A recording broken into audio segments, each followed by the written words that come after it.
Okay students, अब मैं आपको आज बता रहा हूँ डेफिनेट आर्टिकल के बारे में।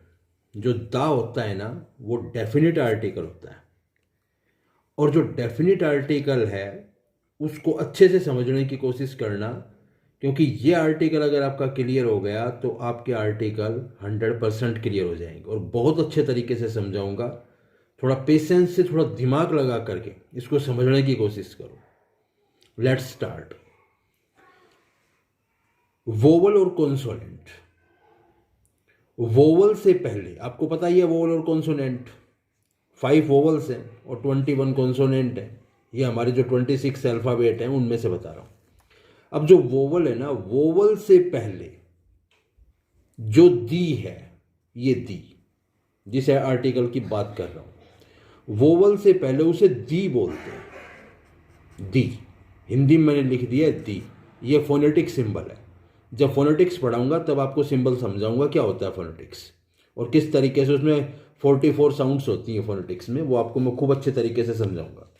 लेकिन अभी आप इसको समझिए। वोवल से पहले इसे दी बोलते हैं। किसको? दी को। और कॉन्सोनेंट से पहले इसे द बोलते हैं। द द ये सबसे छोटा द होता है किसके अंदर?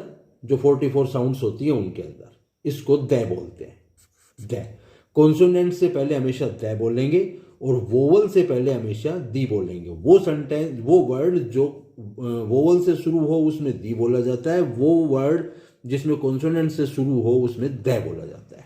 ये ध्यान रखना। अब आते हैं अपन अपने पॉइंट के ऊपर। अब डेफिनेशन बता रहा हूं। The is a weakened form of that. जो दैट होता है ना, इसकी वीक फॉर्म होती है दी। कमजोर, जिसे वीक बोलते हैं, कमजोर। दैट फॉर्म होती है वो स्ट्रोंग है, दी है ये कमजोर फॉर्म होती है। Instead of pointing out, that है ना हमेशा पॉइंट आउट करता है, लेकिन दी पॉइंट आउट नहीं करती किसी भी चीज को। दैट इज ए ट्री, हम इशारा करके बोलेंगे तो वो पॉइंट आउट कर रहा है, हमेशा पॉइंट आउट करेगा। That car runs very fast, वो पॉइंटिंग होगा उसके अंदर। दैट के अंदर हमेशा पॉइंटिंग आता है और दूर की चीज को दर्शाता है दैट। लेकिन जो दी होती है ना, वो वीकेंड फॉर्म है, वो पॉइंट आउट नहीं करती। Instead of pointing out, pointing out करने की बजाय वो पॉइंट आउट नहीं करेगी। दी क्या करेगी? इट डिफाइंस, ये डिफाइन करती है, किसी भी चीज को डिफाइन करेगी। मैं करके दिखाऊंगा, समझाऊंगा आपको। ये डिफाइन करेगी, पर्टिकुलराइज करेगी, किसी भी चीज को पर्टिकुलराइज करेगी। द मैन, द बोट, ये ध्यान रखना, हमेशा पर्टिकुलराइज करती है, डिफाइन करती है, सिंगल्स आउट करती है। बहुत सारी चीजों में से एक चीज को निकाल के लेके आती है। जैसे कि the school in which I read, तो पर्टिकुलर दुनिया भर के स्कूल है लेकिन उसमें सिंगल्स आउट कर रही है, एक स्कूल के बारे में बता रही है, जिस स्कूल के अंदर मैं पढ़ता हूं उस स्कूल की बात कर रही है। The hospital in which he was admitted, उस हॉस्पिटल की बात कर रही है जिसके अंदर वो एडमिटेड था। ये ध्यान रखना।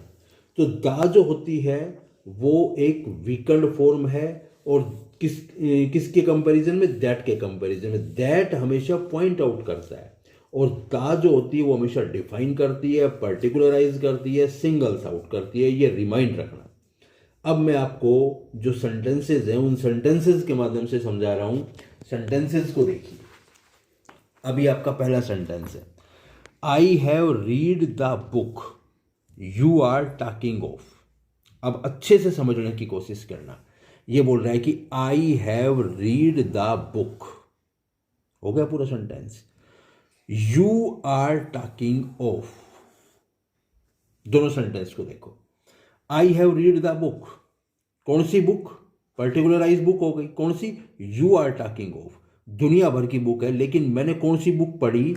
जिस बुक की तुम बात कर रहे थे। यू आर टॉकिंग ऑफ, जो बुक के बारे में आप बात कर रहे थे उस बुक को मैंने पढ़ा। तो यहां पर द आया। क्यों आया? क्योंकि दुनिया भर की बुक है, उनमें से मैंने वो बुक पर्टिकुलराइज कर दी। ये यहां पर एडजेक्टिव क्लॉज हो गया, you are talking of. You are talking of किस चीज के बारे में? द बुक के बारे में। तो ये जो आपका एडजेक्टिव क्लॉज है, उस क्लॉज के अनुसार यहाँ पर द आ रहा है क्योंकि ये क्लास इस बुक को पर्टिकुलराइज कर रहा है। समझ में आ रही है मेरी बात? आई have read the book, I have read the book, the बोलेंगे यहाँ पर क्योंकि यहाँ पर बी से शुरू हो रहा है, book. I have read read the book you are talking of. तो यू आर टॉकिंग ऑफ, आप जिस बुक के बारे में बात कर रहे थे ना, उस बुक को मैंने पढ़ा। यहाँ पर इसको पर्टिकुलराइज कर दिया, केवल और केवल वही बुक जिसकी आप बात कर रहे थे। मेरे ख्याल से सेंटेंस समझ में आ गया। दूसरा देखिए, the artist who came to see me today. The artist यहाँ पर भी पर्टिकुलराइज कर रहा है। कौन सा artist? The artist who came to see me, ये भी एडजेक्टिव क्लास हो गया। हु केम टू सी मी, वो आर्टिस्ट जो मुझे देखने आया। Who came to see me today is quite accomplished, वो कार्यकुशल आदमी है। तो द आर्टिस्ट, उस आर्टिस्ट की बात कर रहा है। द पर्टिकुलर आर्टिस्ट होगा, दुनिया भर के आर्टिस्ट है, लेकिन यहाँ पर पर्टिकुलराइज कर दिया, सिंगल्स आउट कर दिया, डिफाइन कर रहा है। केवल उसी आर्टिस्ट को डिफाइन कर रहा है कि जो आर्टिस्ट यहाँ पर आया। आर्टिस्ट तो दुनिया भर के हैं, लेकिन यहाँ पर एक आर्टिस्ट की बात हो रही। हु केम यहाँ पर एडजेक्टिव क्लास हो गया। Who came to see me today is quite accomplished, वो पूरे का पूरा कार्यकुशल है।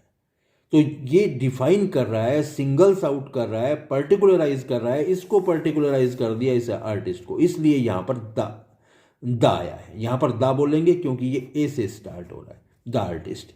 यहाँ पर द बोलेंगे क्योंकि ये बी से स्टार्ट हो रहा है। जो अल्फ़ाबेट, जो कॉन्सोनेंट अल्फ़ाबेट से स्टार्ट हो उसमें द बोला जाता है। शॉर्ट फॉर्म हल्का, इसके ऊपर बहुत कम दबाव देते हैं, द। और इसके ऊपर दी, पूरे बड़ी ई आएगी इसके अंदर, ये बड़ी ई है। छोटी ई ये होती है, और ये 4 ए होते हैं। वो सारे समझाऊंगा, फोनेटिक्स पढ़ाऊंगा तब आपको मैं। अभी फ़िलहाल आप इसे अच्छे से अंडरस्टैंड करिए।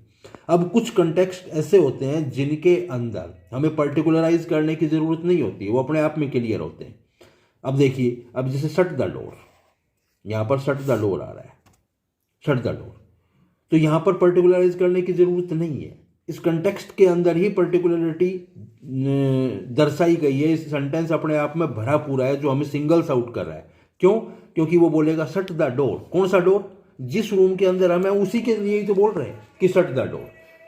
इसलिए यहाँ पर ये पर्टिकुलराइज ऑटोमेटिक हो गया। और किसी डोर के लिए थोड़ी बोलेंगे, जिस रूम में हम बैठे हैं उसी को बोलेंगे, तो ये ऑटोमेटिक पर्टिकुलराइज हो गया। उस पर्टिकुलर रूम की बात कर रहा है कि शट द डोर, जिस रूम के अंदर हम बैठे हुए हैं उसका दरवाजा बंद करो। He was brought before the principal. He was brought, वो लाया गया, बिफोर द प्रिंसिपल, कौन से प्रिंसिपल के सामने? जिस स्कूल के अंदर वो पढ़ता है। पर्टिकुलर स्कूल हो गया, उसकी ही वो बात कर रहा है कि ही वॉज ब्रोट, उसको लाया गया, किसके सामने? प्रिंसिपल के सामने। और प्रिंसिपल कौन सा था? पर्टिकुलर, जिस स्कूल की हम बात कर रहे हैं, जिस स्कूल के प्रिंसिपल, जिस स्कूल में वो पढ़ रहा था, उस स्कूल के प्रिंसिपल के सामने उसको लाया गया, इसलिए यहाँ पर द प्रिंसिपल हो गया। अगला है द फ्लोर, फर्श। अगर मैं किसी रूम में बैठा हूँ, अभी इसी रूम की बात कर रहा हूँ, वहाँ मैं बैठा हुआ हूँ, तो मैं यहाँ पे बोल सकता हूँ द फ्लोर, क्योंकि रूम के अंदर एक ही फर्श है। मैं सीलिंग भी बोल सकता हूँ द सीलिंग, छत भी एक ही है, बट नोट द वाल। लेकिन अगर मैं वाल बोलूँगा ना, तो वो द गलत है। क्यों गलत है? क्योंकि वाल तो इसके लेफ्ट साइड में भी है, राइट साइड में भी है, बैक साइड में भी है, फ्रंट साइड में भी है। तो मैं उसको क्या बोलूँगा? द लेफ्ट वाल। लेफ्ट वाल, लेफ्ट एक ही मिलेगी उसके अंदर। राइट वाल, राइट एक ही मिलेगा उसके अंदर। तो लेफ्ट वाल, राइट वाल, ये मैं बोल सकता हूँ। लेकिन मैं अगर बोलूँगा कि द वाल, तो वो रॉन्ग होगा। ये रिमेंबर रखना। ये मैंने पर्टिकुलराइज, सिंगल्स आउट और डिफाइन, ये सारे के सारे आज मैंने दी के बारे में समझाए हैं। इनको थोड़ा सा इसको अंडरस्टैंड करिए, आपके सारे कॉन्सेप्ट क्लियर हो जाएंगे। और जो मेन पॉइंट है वो आप जानते भी हैं, फिर भी उसके बाद मैं आपको समझाऊंगा, उनको अंडरस्टैंड करवाऊंगा। पूरे का पूरा दी आपको बहुत अच्छे तरीके से समझाऊंगा। चैनल को ज़्यादा से ज़्यादा लाइक करें, सब्सक्राइब करें, शेयर करें। थैंक्स।